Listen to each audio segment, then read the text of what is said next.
Para refletir sobre esse tema, a gente vai conversar agora com a Fernanda Camarte, que é fisioterapeuta dermatofuncional. Ela traz um olhar mais técnico, humano aí sobre os impactos da vaidade excessiva e também os caminhos para um autocuidado mais saudável e consciente.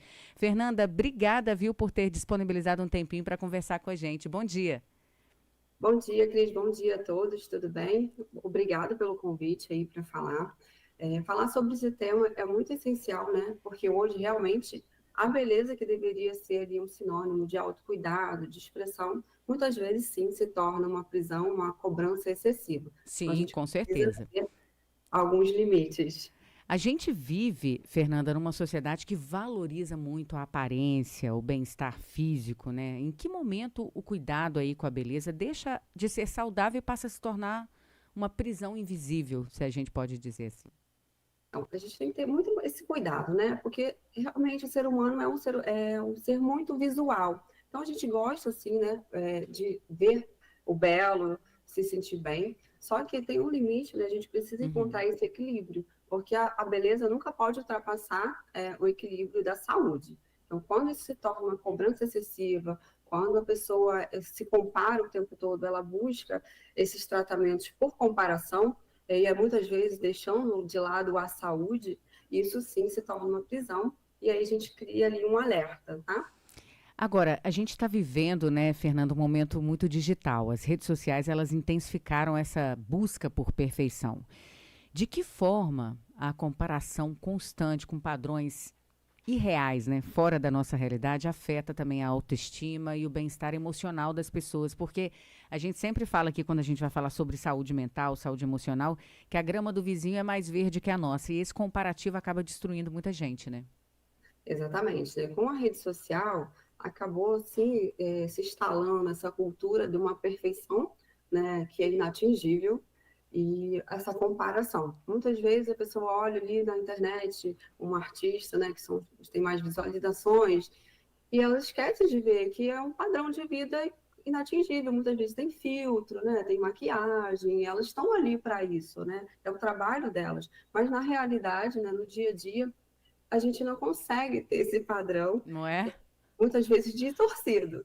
E aí é onde entra o profissional, né, da área que vai fazer esses procedimentos para orientar e mostrar, olha, isso aqui não é real, isso aqui é um Photoshop, isso aqui não dá para alcançar. A sua beleza é individual, então a gente tem que voltar à individualização da beleza. Cada ser humano é único, não dá para ter um padrão como a gente vê, né, que vinha se construindo. Agora, graças a Deus, a gente está retornando isso, voltando para mais naturalidade, a naturalidade, né?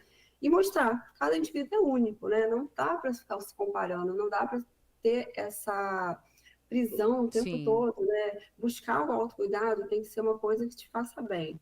Nunca te dá essa angústia, né? Eu sim, digo. sim, não, com certeza. Agora, do ponto de vista também, Fernanda, da fisioterapia dermatofuncional, que é a sua especialidade também.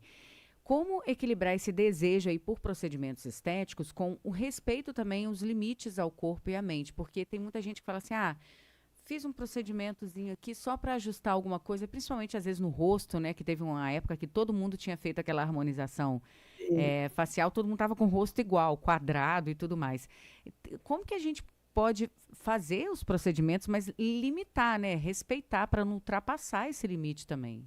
Então, exatamente, a gente tem que sempre que avaliar. Eu, como fisioterapeuta dermatofuncional, a gente preza muito pela função, né? Uhum.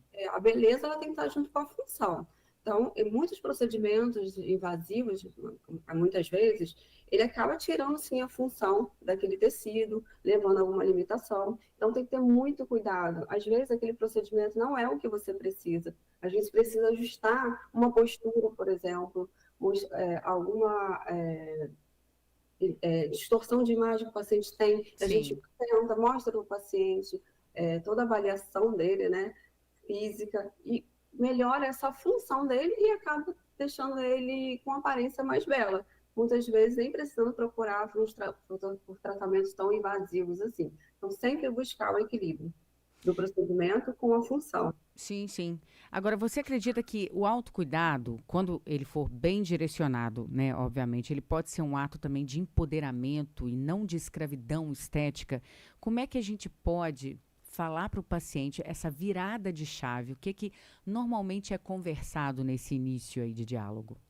Então, muitas vezes, assim, a minha prática no consultório, eu atendo mais mulheres, também homens, né? Uhum. Muitas vezes a mulher vem sim buscar esse autocuidado, porque o momento se deixou de lado para cuidar de filho, às vezes carreira.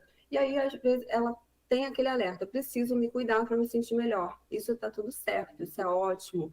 E muitas vezes ela vem, se cuida, tem a carreira melhor, começa o ciclo, né, dela de vida ficar melhor, ela se sente mais empoderada, isso é ótimo. Isso deveria de ser, né, a função de buscar o procedimento, os tratamentos.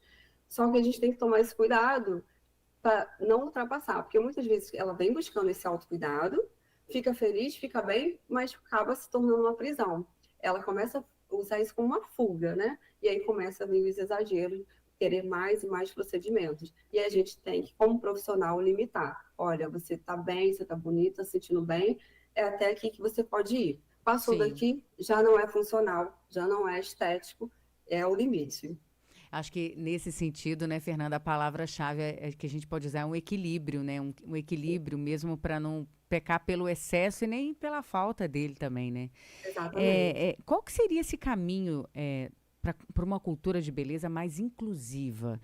Que celebre mesmo a diversidade, ajude as pessoas a se sentirem bem com o que realmente são. Aceitar, mesmo igual você falou, cada beleza é única, né, Cris? Acho que as pessoas têm que despertar quanto a isso também, né? Valorizar o que ela tem de mais bonito, seja interno ou externo, né? Sim, exatamente. Eu brinco, né? Imagina se todo mundo fosse igual. Não seria mais ninguém belo. Não é? A individualidade, ela tem que, né, sobressair, não tem jeito. E a gente tem que pensar que a beleza, ela é consequência de tudo, né? O equilíbrio entre saúde, autenticidade. Porque eu brinco que às vezes você vê uma pessoa com excesso de procedimento e às vezes ela não transmite beleza.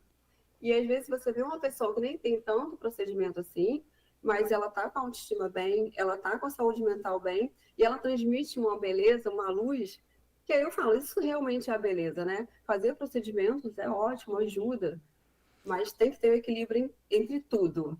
Sim, e assim, pode parecer bobeira, né? Mas são detalhes que fazem diferença. Pode parecer superficialidade, mas quando a mulher se sente aí bem cuidada, né? Que consegue fazer as unhas, uma limpeza de pele, que vai ao salão, são pequenos detalhes que fazem diferença na autoestima dela. É algo bem minucioso que causa um impacto muito grande, né? Sim, para mim é muito transformador, né? Ver essa transição dos pacientes quando fazem o procedimento, se sentem Sim, bem. sim. E eu vejo que elas melhoram, né, em todo o ciclo dela, como eu já falei, profissional, começa a trabalhar melhor, muitas vezes até ganha a carreira melhor, Sim, sim. começa a se relacionar melhor, fazer mais amizade, começa a ficar mais produtiva também, né? Porque ela está se sentindo bem. Então, o procedimento estético, ele sim é muito bem-vindo, porém com um limite, né? A gente se sentir Sim. bem é essencial para a vida, né? É isso, Fernanda. Bom, a gente conversou com a Fernanda Camarte, fisioterapeuta dermatofuncional. Fernanda, obrigada, viu, pela participação aqui com a gente.